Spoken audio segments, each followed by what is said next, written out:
আপনি কি মনে করেন যে জামাত ইসলাম ক্ষমতায় আসলে বাংলাদেশে ইসলাম প্রতিষ্ঠা করে ফেলবে? তাহলে আপনি বোকার শহরে বসবাস করছেন। শুধুমাত্র জামাত ইসলাম না, বাংলাদেশের যতগুলো ইসলামিক রাজনৈতিক দল আছে, যতগুলো আছে, সবাই যদি একসাথে ঐক্য করে তারপর নির্বাচন করে সেখানে জয় হয়, ক্ষমতায় আসে, তারপরেও এক বিন্দু পরিমাণ সম্ভাবনা নাই যে বাংলাদেশে ইসলাম প্রতিষ্ঠা হবে বা তারা করতে পারবে। এটা আমার কথা মনে করে হয়তো আপনি ভাবতে পারেন যে ইনি কি বলতেছে না বলতেছে।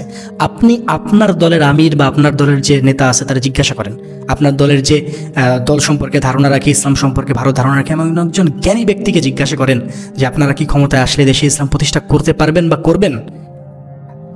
সে যদি সত্যিই জ্ঞানী হয় তাহলে অবশ্যই সে বলবে যে না, এটা সম্ভব না।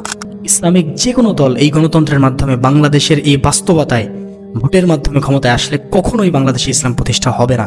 এটা প্রত্যেকটা দলও জানে, প্রত্যেকটা হুজুরও জানে, প্রত্যেকটা আলেম জানে, সবাই জানে। এখন প্রশ্ন হলো যে তাহলে তারা কেন ক্ষমতায় আসতে চায়, কেন তারা গণতন্ত্রের পথে নির্বাচন করতেছে যদি ক্ষমতায় আসলেও ইসলাম প্রতিষ্ঠা না হয়?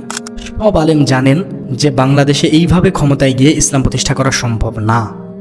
তবে এইভাবে ক্ষমতায় গিয়ে ইসলাম বিরোধীদের দমন করা সম্ভব। এইভাবে ক্ষমতায় গিয়ে ইসলাম বিরোধী যে কর্মকাণ্ড, যে আইন পাশ হয়, এই সকল জিনিসগুলোকে বাধা দেওয়া সম্ভব। এই ইসলামিক দল যদি ক্ষমতায় যায় অন্তত পক্ষে তারা ঠেকাইতে পারবে যে ইসলামের বিরুদ্ধে যেন কোনো আইন না হয়, এটা তারা করতে পারবে। এবং দেশটার অনেক কিছুকে তারা সাজিয়ে গুছিয়ে ইসলামের মতো করে তুলতে পারবে যদি ক্ষমতায় যায় সংখ্যাগরিষ্ঠতার সাথে। কিন্তু তারা ইসলাম প্রতিষ্ঠা করতে পারবে না। ইসলাম এইভাবে প্রতিষ্ঠা হয় না।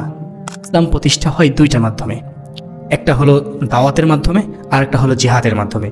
বাংলাদেশ বর্তমানে ভৌগোলিক অবস্থা এবং বর্তমান বাংলাদেশের পরিস্থিতি হিসাবে জিহাদের জন্য অনুপযুক্ত, এটা বেশিরভাগ উলামা ইকরামের মতেই।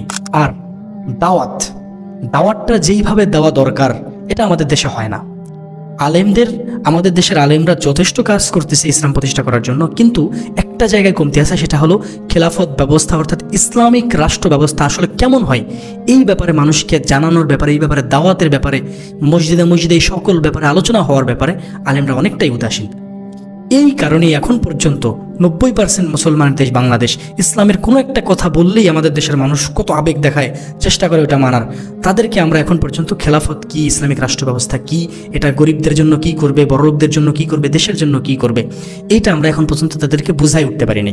যাই হোক, আপনারা যারা মনে করতেছেন যে জামাত বা ইসলামিক রাজনৈতিক দলগুলো ক্ষমতায় আসলে ইসলাম প্রতিষ্ঠা হয়ে যাবে, এটা একেবারেই ভ্রান্ত ধারণা, এটা সম্ভব না। তবে তারা যদি ক্ষমতায় আসে তাহলে দেশে খেলাফত প্রতিষ্ঠা করার পরিবেশ তৈরি করা যাবে। ইসলামিক বিভিন্ন আইন করার মাধ্যমে মানুষকে বোঝানো যাবে যে ইসলামিক আইন দেশের জন্য, মানুষের জন্য কতটা ভালো করে, এটা বোঝানো যাবে।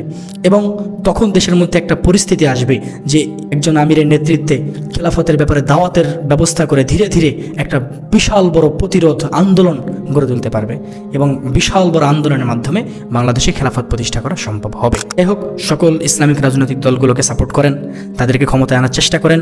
তাদের আনলে লস তো আর নাই, যদিও অনেক বেশি লাভ না, তারপরে এক হিসেবে অনেক লাভ। কারণ বাংলাদেশে ইসলাম বিরোধী বামপন্থী যারা ক্ষমতায় আসে তারা কিন্তু ইসলাম বিরোধী অনেক আইন কানুন করে, এসব থেকে অন্তত পক্ষে বাঁচা যাবে, জুলুম নির্যাতন থেকে বাঁচা যাবে। যাই হোক, আপনাদের সবার কাছে আমার আবেদন থাকবে, খেলাফত সম্পর্কে জানুন, ইসলামী শাসন ব্যবস্থা কেমন এ ব্যাপারে পড়াশোনা করুন এবং খেলাফতের স্বপ্ন দেখতে থাকুন। সবাই মিলে স্লোগান তুলুন, তন্ত্রমন্ত্রের নিপাত চাই, খেলাফতের বিশ্ব চাই।